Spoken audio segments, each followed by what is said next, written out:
Welcome to Kendall Speaks. I'm Dr. Bryan Stewart, Kendall Campus President. And today we have an amazing group of leaders here at Miami Dade College. First, Mr. Ripoll O'Connor, our Director of Rising Scholars. Welcome. Thank you. Thank you. Miss Bernadette Hernandez, our Director of Presidential Scholars. Welcome. Hi.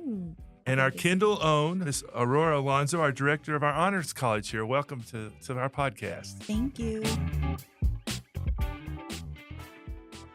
So honored to have you three here today to talk about some really important groups here at Miami Dade College. And let's first start with your journey here. Ripoll, talk about your journey. How did you get to Miami Dade College? No problem. No problem. First, thank you again for the invitation. Happy to be here. So my journey, well, I earned my undergraduate degree from Florida Memorial University, which is the only HBCU in South Florida. And while pursuing my undergraduate degree, I did work study in the financial aid office there. And after I graduated, they offered me a full-time position in the financial aid department. So I became a financial aid advisor. I worked there for 2 years, traveling from Homestead to Miami Gardens. And then I decided that I wanted to find employment closer to home. So I ended up, after 2 years working at Florida Memorial, I ended up applying to positions at Homestead, Kendall Campus, Miami Dade College, and I ended up getting an interview at the Kendall campus where we're at now, Right. a financial aid advisor position, and I was hired. And that's kind of that was my journey here to MDC. Well, we're glad that you're here and appreciate your good work. We'll talk about the Rising Scholars in a minute. Bernadette, tell us a little bit about the Presidential Scholars. Well, first, before that, tell us a bit about your journey and how you got to Miami Dade College. Yeah, so I'm actually a California native. Grew up in Southern California, and upon completing my master's in college counseling, I decided to just take a big leap of faith and move to Florida and started my journey at the North Campus. I was a retention and recruitment specialist for Intech, and just kind of loved advising and programming for students. And so I kind of immersed all that together, and that's kind of what brought me to this position as the Director of Presidential Scholars. Well, that's great. We're so glad you're here with your journey. And Yeah. now, Aurora, tell us about your trip to Miami Dade College, how you got here. Sure. So I did my college degrees at FIU. I majored in psychology and social work. I have a master's in social work. And then after that, I began at MDC as a part-time advisor for the School of Education. Did that for 2 years. And then I became a senior advisor here at Kendall. I did that for about 7 years. And now I've been in this role, Director of Honors College, for 2 years. Well, I think our audience can see that the stories are all similar. They started in different roles and then elevated themselves to these leadership roles here at the college. So let's talk now about your specific programs. First, Ripoll, tell me about Rising Scholars. Okay. Tell our audience what it is. No problem. Briefly. So the Rising Scholars Program kicked off in 2021. And the program was created to increase enrollment, retention, and completion for minority and underserved students in Miami-Dade County. So to get to that goal, we've created an holistic approach to supporting our students. We'll talk a little bit more about the success teams that we have at the various campuses to support our students. We have a heavy focus on mentorship and also co-curricular experiences. Very good. Thank you for that. Presidential Scholars, Bernadette, tell us what's different about them and a little more about them. Yeah, so Presidential Scholars was created with having the student in mind that's a high achieving student that may have applied to a lot of institutions, maybe honors college, different various programs, and really just giving them another option. So we are seeking high achieving students that prioritize academics, and I'm really giving them the opportunity to excel at MDC and to have their degrees covered with tuition coverage and other financial support, in addition to the wraparound services that Miami-Dade College offers to really assist them in meeting their goals of student success and preparing them for after graduation, which I'll share more about later. Very good. Thank you. And finally, tell us about Honors College. I know we have those on several campuses, but talk a little bit about the Kendall campus and that, if you would. Right. So we have Honors College on 5 of our 8 MDC campuses, and we strive to make the program the same across all campuses. Of course, every campus has its own culture, but essentially Honors College, our main goal is to prepare students for transferring to top-rated institutions all around the country. So we do that through academics, through leadership preparation, through mentorship. And again, we'll talk about that in a bit too. But the Honors College is for high achieving students, just like our other two programs.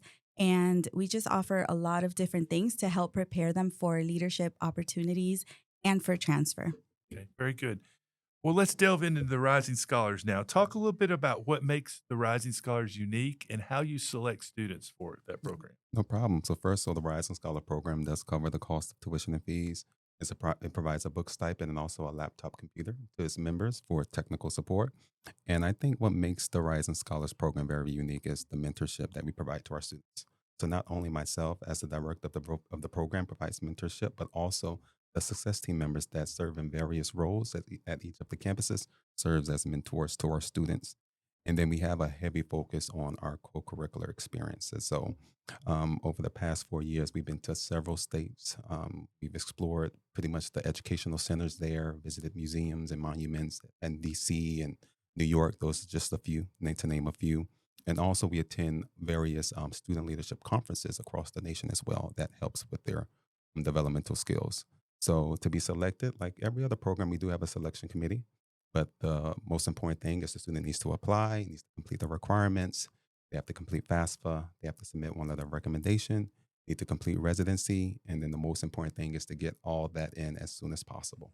Beat the deadline. Beat the deadline. Yes, sir. What does a typical Rising Scholar student look like? And what are some of the main challenges they face? So every year for the past 4 years, we bring in a new cohort every year, and we, bring in a diverse group of students. One thing I've noticed that we have a lot of first generation students in the program, so they're first in their families to go to college. I see we have a lot of student workers, so a lot of students work full time, and they're also taking classes full time. You have to take classes full time. That's a requirement for the program. So they're trying to find that balance between work and school. And also, like as I mentioned earlier, is that a goal of our program is to recruit underrepresented, underserved, and minority students to college. Very good. You mentioned a minute ago about the resources and the support they get. Talk a little bit about more about how you wrap around supporting your students.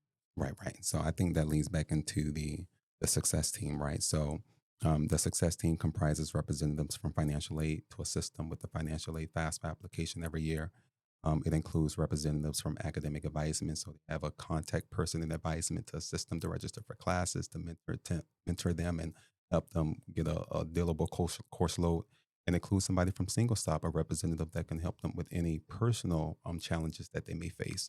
So they meet with our scholars frequently throughout the year. They have that contact person in various departments to assist them with, like I mentioned, any barriers that they may face at the college. You said we've had this program since 2021, right? Yes, sir.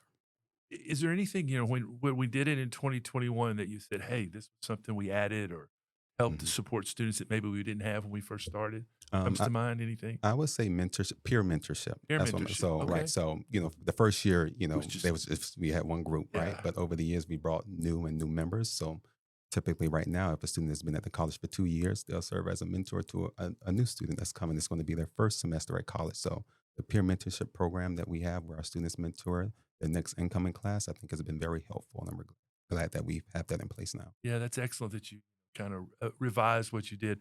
And one of the things we love to hear are success stories. So tell us Mhm. maybe a story or two about one of the students that comes to mind when you think about your program. Perfect. So the person that comes to mind is Jeannie St. Cyr. She's a recent alumni of the program. She graduated last year in June, and now she's at Florida State University. And the reason she comes to mind is because she didn't really have academic challenges, but when she first started, she wasn't very involved and active. So like her first year or first semester, she was very quiet, very shy. She didn't come out to many of our events or activities. But when she finally answered the call and attended one of our events, it, it was like a full transformation. So she's been on study abroad with us to Costa Rica. She's spoken at our recent induction ceremony to the new class, how the program has helped her come out of her shell. She served as the first Miss North Campus ever, at the North Wow. Campus Yeah. a year ago. And she's just, she's excelled and has done extremely well for herself. And we're extremely proud of her. I have to say about all three of these programs, the programs you guys have, the speakers, the singers, the talent, the whole thing, every program I can't wait to go to. And you mentioned Appreciate that that. she spoke it, and so I can certainly understand that. Talk to our audience a little bit about how they could be involved in supporting the Rising Scholar students. So I would like to say that a lot of our events are very open. So we encourage our faculty, our staff to come to like our workshops that we have scheduled for our students. Most recently, what comes to mind, we recently held a Rising Scholars Gathering at the North Campus where one of our esteemed faculty, Dr. Carter, came and spoke to our students, talked about the transfer process, for our students that will be graduating this June. So I would say to be involved, just come out. Our activities, events are open to you, and we are in the community a lot as well. So our students are able to Right. Yeah. network and meet different officials, different professionals from various fields. So yeah, we come out, And you do a good job participate. being visible on all our campuses. So Appreciate it. my last question is, what would you say to a student who's considering applying for Rising Scholars? And then if you want to give them any advice on how to apply. Yes. So first, I would say apply. The application is open now. It closes this March. I would tell them to apply because the program is not only about helping them during their educational journey, but giving them the skills for them to succeed after they graduate. So I would definitely encourage any student to apply and to make sure that they submit all the requirements as soon as possible so they can be considered. Another thing I'd like to mention, there's no GPA requirement, so it's very open to any type of student. So if you have questions, reach out and we'll get them all answered. So thank you for Yes. that. No, you're welcome. Now let's turn to the presidential scholars, Bernadette. Tell me a little bit about the qualities you look for in the applicants of your students. Yeah, so one of the main things that we look for in applicants for presidential scholars is a minimum GPA of a 3.5. So we want students that are high achieving, that have, worked really, really hard in high school, that really put a lot of effort and emphasis on their academics. And so that's one of the minimum requirements that is necessary to apply. And we also encourage students that are close to that mark, to apply as well. But really, what we're looking for is students that are engaged, that have shown leadership qualities, change making. Some of the questions that we have in our application is to identify an example of leadership. And so we try to get an idea of how the student views leadership, and maybe what have they exemplified as a leader. And then we also ask about change making. So change making education is really important to the program and really emphasizes um, how they want to be involved and what they've been involved in within the community, within their campus community or in high school, and what are some of the organizations that maybe they have given back to their time, since students are typically well involved in service.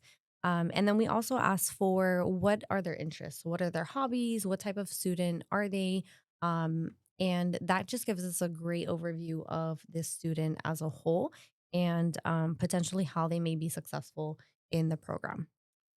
Mention the word leadership. That seems to be an important thing that the presidential scholars do. Talk a little bit about how you want your students to serve as leaders and role models after you get them in. I know what you do when you look to bring them in, but after they've been with a while, how do you engage that part? Yeah, so that's actually been something that has happened very organically in the program, with my encouragement with getting them connected to student life, encouraging them to go to Club Rush and to be engaged in the campus community and kind of go beyond just going to class. So, one of the ways that they've really been engaged in leadership is um, being in clubs, student government association. We do have students that are involved in that. We have students that are in different various clubs on campus. And most recently, I discovered that we have students that are starting new clubs. So it's been Okay. really awesome seeing them just take on that leadership and create their own clubs and like start sharing that amongst their peers and spreading the word to gain, new attendees and recruit new students to those clubs, and even helping them form them and kind of talk through with them like their vision and what they have in mind for that club, and kind of help guiding them and assisting them in getting the right resources with an advisor and talking to student life and getting that going on their campus. So is this our third cohort of presidential scholars or fourth? Fourth. Fourth. Yeah. Yeah, I can't do math. That's what my degrees are in. Same question I asked Ripoll. What did you do in year one that maybe you realized, hey, this would be something good to do in year 4 or 3 or whatever?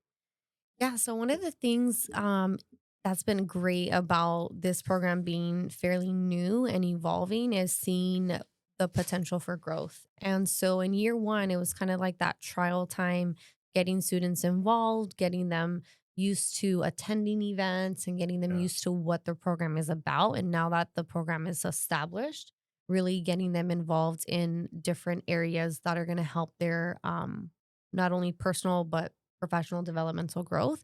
And so one of the things we did last semester was we hosted a professional development day that was awesome because we want to get them equipped and ready for the real world, after college. And even Right. now, some of them want internships and some of them want, part-time jobs, but they needed that extra support. And so we collaborated with MDC Works at the college and had a full day of learning of resume building, how to prep for interviews, how to utilize Handshake. And so we've actually had students have internships and they've gotten internships through Handshake. And so just emphasizing the importance of utilizing our resources that we already have so that they're exposed to those opportunities to help them grow professionally. I think those are some of the unique opportunities that presidential scholars present that make it so unique. Talk a little bit about what your proudest moments are as director, and maybe tell a story if you've got that Yeah. resonates. I think what's really amazing to see over time is how students have grown personally, especially students that, as Ripple mentioned, maybe are very quiet or reserved or not so open to attending events because we do a lot of programming. And so getting them to go is kind of like the first step. And once they go to an event and they attend, they're more likely to continue that. So it really helps with retention efforts and getting them engage and creating a sense of belonging to not just the program, but to the college overall. So I think what I'm most proud of is to see how students have had that trickle effect where they attend an event, they meet friends, they attend other things, they grow, um, they become speakers at like our student panels, they become speakers at our signature events, and they just grow and evolve as a student, as a person. And seeing students that are involved and grow in that matter just really um, emphasizes the importance of our programs. And I think one of the great things about that is how they prepare themselves for after MDC. And so one of the students that I've seen just really grow personally has been Alexandra Viarga. She graduated already. She's actually doing her bachelor's at MDC.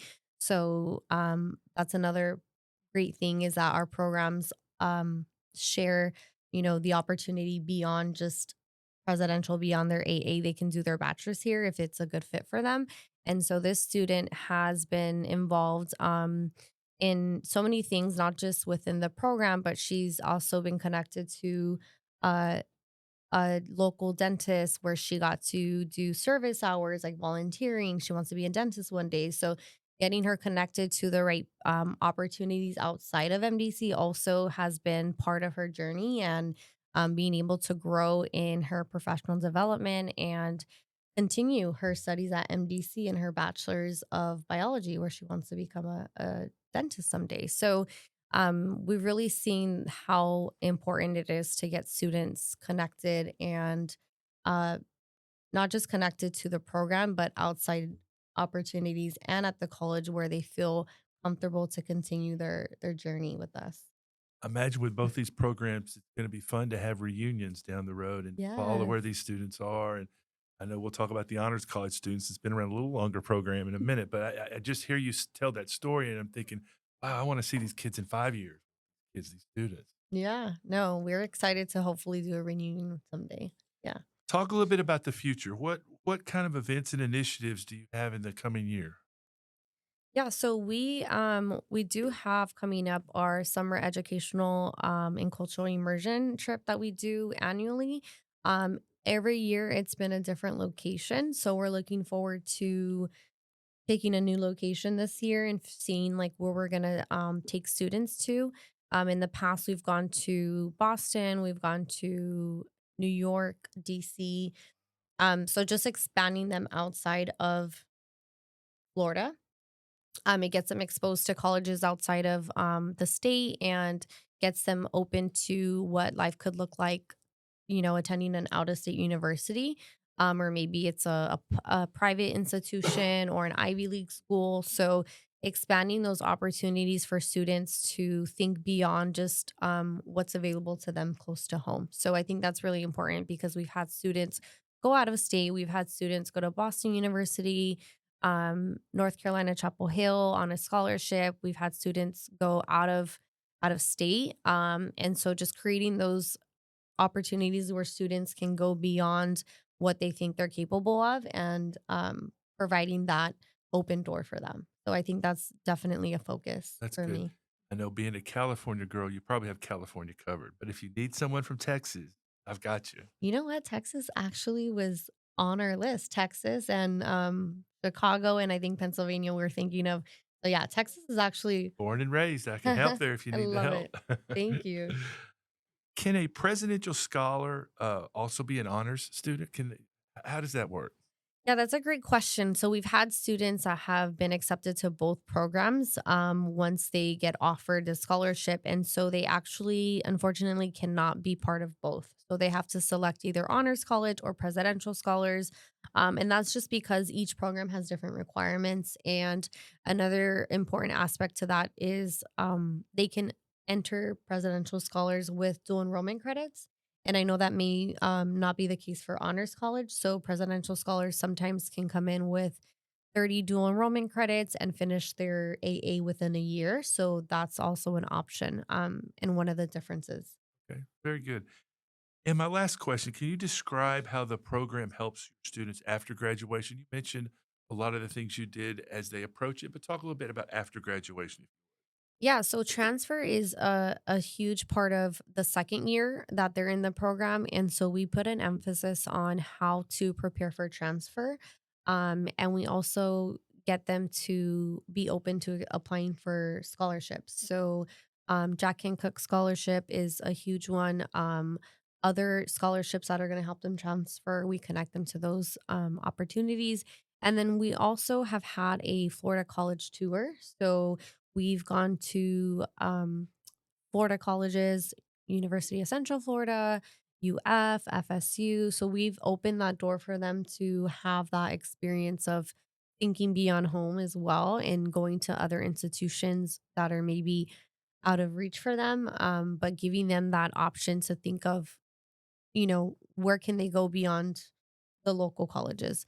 And in addition to that, for transfer, we've also helped them with having workshops. I host workshops for them where they can prep, whether that's scholarship writing, application using Common App, and just really getting them thinking about that process. And for local partnerships, we do partner with FIU, and we do a tour with FIU's team, and we have representatives from their um, honors college. So we have a lot of students that end up transitioning into FIU honors college. And so just having those local partnerships helps them with that process of transferring, where they can feel comfortable with applying to those institutions and getting the resources that they need after graduating MDC. Yeah, it's a scary prospect. I was thinking about leaving MDC, and I think both Rising and the Presidential do a great job of shepherding those students on. Yeah, So great. Thanks definitely. for those answers.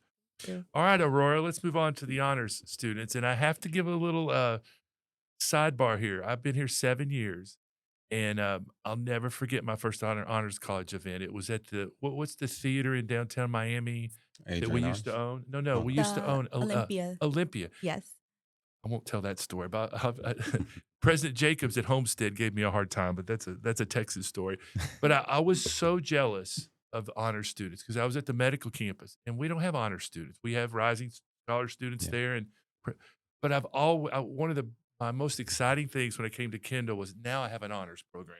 So talk a little bit about the honors program. Talk about the qualities of your students. Sure. So, honors college students are high achieving.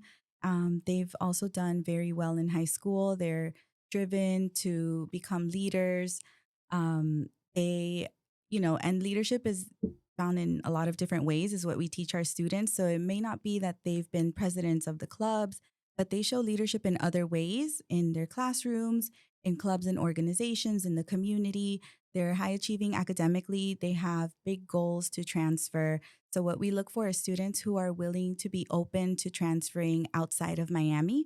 Miami schools are amazing. We all Right. know that, but we want to open our students to other opportunities. And there are different ways we do that within the Honors College, but we do want students who are open to that. And they very much so are. And what we do also is we're looking to build a community with our Right. campus. The Honors College in general, as I mentioned before, we're across 5 of our 8 MDC campuses, but we work really hard to keep the Honors College one big happy family. And not just with our current students, but with alumni as well. We work really hard to keep that alumni network active. We've had reunions, and I think we do a good job because our students love to come back. They love to come back and see us, see their professors. They love to help current students. After graduating, alumni are always open to help students transfer to whatever school they've gone to. So they're very driven to help each other out. When was the Honors College? How long has it been around? Miami Dade College? You know, Over 20 years. 20 years. Yes. Wow. Okay. You mentioned high achieving students. Talk a little bit about that experience and how you can kind of help grow a high, because as you mentioned, they're high achieving in high school, but they come to us. We want to continue that growth.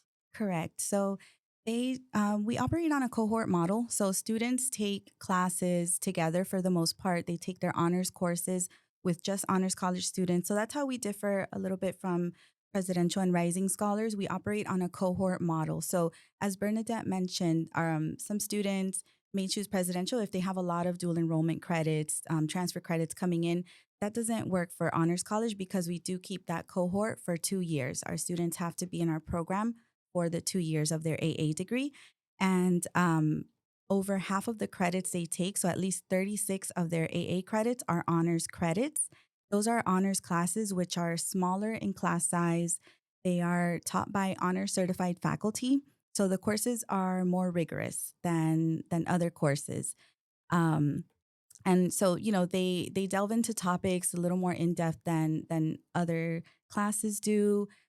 The professors have them working on projects. I know a lot of them have done like podcasts, for example, as some of their projects. They do service learning for their classes, so that involves them in the community and in the campus more than usual. They do take other non-honors courses, and that's because we do want them to be part of the campus community as well. We don't want them to just isolate themselves Right. and be just with honors Right. students. We do want them to be integrated into the college community. So they do take courses with other students as well. But as far as academically, we do expect a higher academic rigor from them. So we expect them to go above and beyond just the minimum requirements. And, we do have a GPA requirement for them to remain in the program, and that's a 3.5. So we expect high achievement in their courses. We help them with mentorship, with tutoring. A lot of students do become tutors and they tutor each other. We connect them to all campus resources. The faculty also play a huge part in their success. Faculty serve as mentors as well for the students, and we just encourage them to connect with faculty as much as possible. If there's ever issues, they know they can reach out to their faculty, they can reach out to their honors college director, they can reach out to their peers. So we really try to build that community to help them succeed. Are there any kind of unique or research opportunities for our students? Yes, we do have a grant. It's the Minority STEM grant. We pronounce it mess up, MSEIP, Minority Science and Engineering Improvement Program. That's our biggest one where we disseminate information on opportunities for research, for internships, and that one is focused on STEM. But we send emails all the time to our students. That's the first thing I tell them: check your emails, because we're sending a ton of emails and they are all full of opportunities. So we have partnerships with, for example, we have partnerships with and FIU to do summer research for it's our STEM students. And they do it in the summer because it's pretty much a full-time requirement. So they're taking less courses and they're able to focus more on the research. The MESSUP grant also has opportunities like that, and we connect them to other programs. We have one with the Air Force, and it's in Rome, New York. So it's just a lot of different partnerships. We do have internship opportunities also for non-STEM students. So I know research is a lot of STEM, right? But we Right. do offer opportunities for non-STEM students as well, because our students have all kinds of majors. We accept every major in the honors college. So we do have a lot of things that they're able to participate in. And especially being on 5 campuses, you have to be very diverse with how you support those students. What about community service? Highlight some of the community service opportunities our students participate in. Yes. So, as I mentioned, their classes require them to do some service learning hours. So, because of that, our students usually end up doing more than just the minimum. So, our students take IDH courses, which are the interdisciplinary honors courses. Those are the leadership classes, kind of similar to SLS. So, their IDH courses require them each semester to do service learning hours. Through that, they learn what they want to become involved in. And a lot of the time, they kind of stick with whatever they started in. So some of them are out in the community. Like we have students doing internships with commissioners' offices, with different organizations in the community. We have students on campus as well that work with ISED, working with Earth Ethics in the Environmental Center here on campus. So it's a wide variety of things. And then some of the service is done through clubs too. One of the things that our students are going to start is a little free library here on Kendall campus. Yes. Yeah, so I'm very excited about that. So those are examples. It's a wide variety of things that they are doing in the campus and in the community. What about our honors students in study abroad? Do they have that opportunity? Yes, so we have a couple of things. So, study abroad, as part of MDC, our students are able to participate in those courses over the summer. So, not during fall or spring because they do have to be on campus taking their honors classes, but our students do participate over the summer with the MDC study abroad programs. Now, exclusively for honors college, we have a couple of opportunities. As you all may know, the two academic seminars that we have, the Washington Center, Washington, D.C., and our students are there right now. And then we have the one in Austria. That one's the Global Citizenship Alliance. And now we get to have our friends in Presidential and Rising Scholars join us on those as well. So, but those aren't full semester. Those are about a week and a half, and they get these opportunities to attend these seminars. We do have another one in London. It's the Richmond American University of London. And that one, we're able to send one student for a semester to study at that university. So they would be taking courses over there, bring them back to complete their AA here. And their IDH course would be the only MDC course that they're taking. And they would, we work with a professor for them to do that virtually. But that's the one true like study abroad that's not during the summer for our students. Great. That's great. Talk finally about what your goals are for the future. What do you see of expanding? Any other future things you'd like to share with our audience? Yes. So we're always looking to build our alumni network. So as I mentioned, our students love to help each other out. We recently had our first alumni reunion. That was last year. And now we're having a second one actually today in Washington, D.C. As part of the seminar, our students get to attend that. So our dean was able to organize another reunion with alums in the DC network. So we have goals to just continue those and build those events. And then other transfer opportunities, like building more partnerships with schools. We have a big part of our mission is to help students transfer, right? Just like our other programs as well. So what we do is we have information sessions on scholarships, on transfer schools. We have representatives coming to our campus to talk to our students about transferring to these schools all around the country. So we hope to build more relationships like that, get students connected to these schools, to admissions representatives. Um, I hope to also have more internship opportunities. Our summer one that I spoke of with for STEM students with UM and FIU, we're hoping to add even more schools to that. And these are all paid opportunities for our students. So it helps them not only get experience and network, but it also helps them fund their education. Another thing we want to do is send students to more conferences. So we have another grant that provides funding for that. So we're now starting to encourage students even more so to submit proposals and attend conferences. Wow, that's great. Well, this has been a great conversation. Aurora, Bernadette, Ripley, thank you for what you do for our students. We hope that the purpose of this podcast is to answer some questions. You guys are amazing leaders. Your students are amazing. Every time I get to go to your events, I sit there in awe of them. And so thank you for being a part of our podcast. We like to close our podcast here with turning the microphone around. We did our very first podcast with our SGA officers here, and they wanted to ask me a question. So we're going to turn the microphone around, and you guys can ask me anything you'd like. Well, I Oh, like to ask. You can go first. no, Aurora. it's okay. Go ahead. I was going to ask Dr. Stewart, when will be the next Rising and Presidential Scholars gathering here? I know that you did something last fall where, our scholars were able to greet you, our first, our newest cohort, our fourth cohort. So we would like to see if we can plan something with you this upcoming spring. I love that idea. What are you thinking? A cookout, or what do you want to That'd do? be nice. I heard there's a cookout happening this Wednesday, There right? is. So we're One of the things we've tried to do is a tailgate party for all okay. of our sports. And on Okay. Wednesday, we're doing it for our basketball team. So Okay. our men and women for the first time this season played on the same night. So we're going to do a cookout and feed our audience. But Okay. I think that's a great idea. Let's do something maybe in February, and, Okay. and I'm open. You let me Okay. know. Perfect. We can play a little basketball, whatever you want to do. And then we appreciate your partnership because in years past, we've done those MDC Scholar Game Days where the scholars come out and support our sports team. So we actually have a Rising Scholar that's a part of the soccer team, the first That's soccer right. team, Yeah. Diverson. So we really appreciate Well, I'm Kendall's game goal. for anything. Dunking booth, Okay. whatever we can do to support you guys. So Sounds good. let me know the ideas. Aurora, will you? Yeah, I wanted to know if you want to come lead a colloquium. As you know, that's one of our main honors college events. Every Thursday, our students have to attend colloquium. I think it'd be fun if you were able to lead a session.